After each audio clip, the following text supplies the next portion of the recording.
Ал қыздар, біздің пирогымыз өте әдемі, күшті шықты. Міне көріп тұрғандай, каналыма жазылып, пікір қалдырыңыздар және жасап көруге кеңес беремін.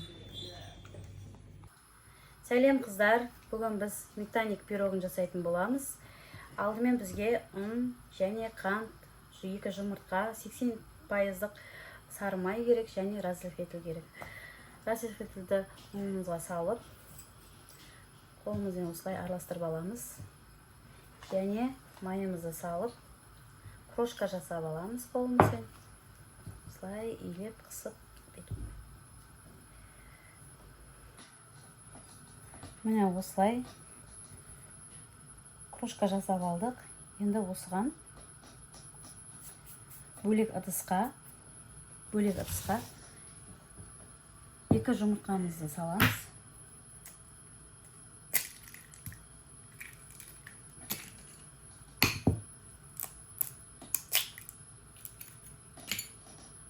Және қантымызды салып араластырып аламыз. Венчиктің көмегімен араластырып аламыз.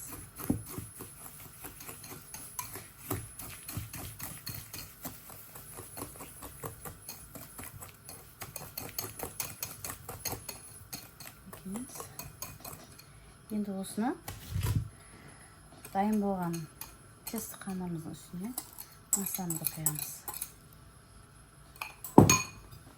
Осылай қамыр илейміз. Қолға жабыспайтындай етіп.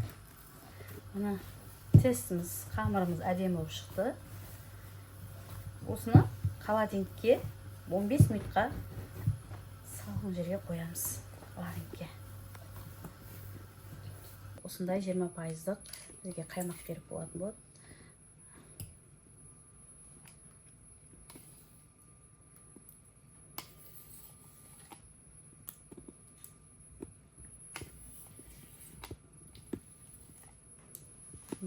Осы қаймақтың үстіне 2 жұмыртқамызды саламыз. Және ванилин сақыры немесе ванилин өзін салсақ та болады.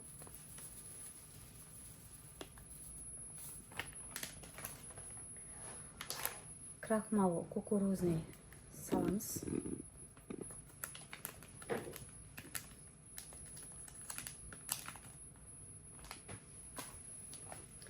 Және қант саламыз. Қасықтың көмегімен барлығын өйстіп араластырып аламыз.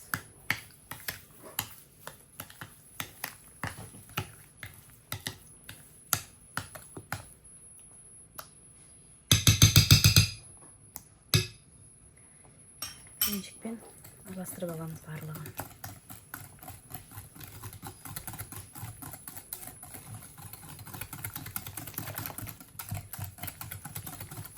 Осылай.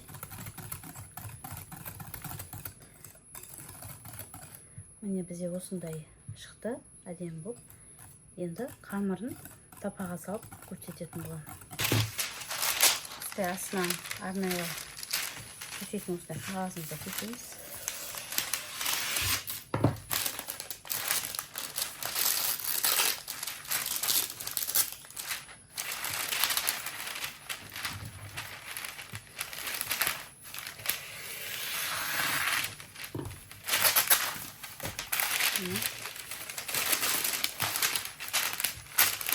Енді жаңа холодильникке салып қойған қамырымызды осыған жайып салатын боламыз.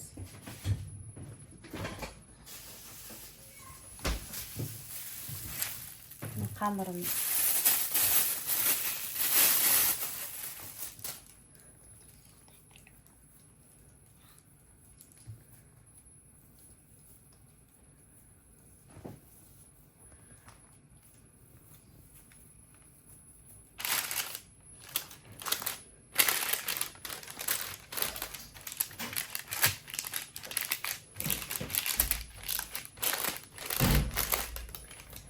осылай қолмен жайып шығамыз.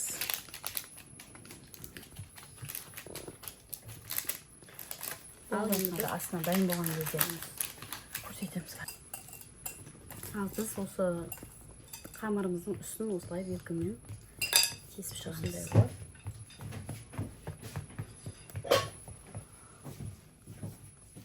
Енді духовкаға саламыз.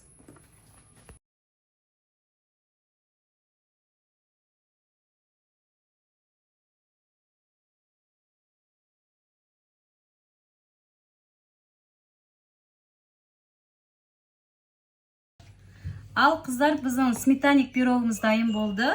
Енді бетіне әдемілік үшін құлпынайларымызды әдемілеп қойып шығамыз. Осылай. Осылай қойып шығамыз. Міне,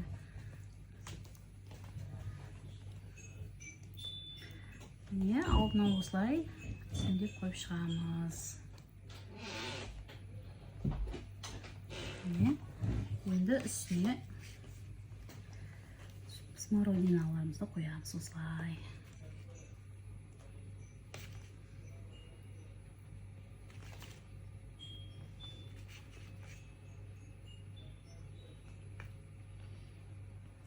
Болды, енді бетіне сахарный пудра себеміз.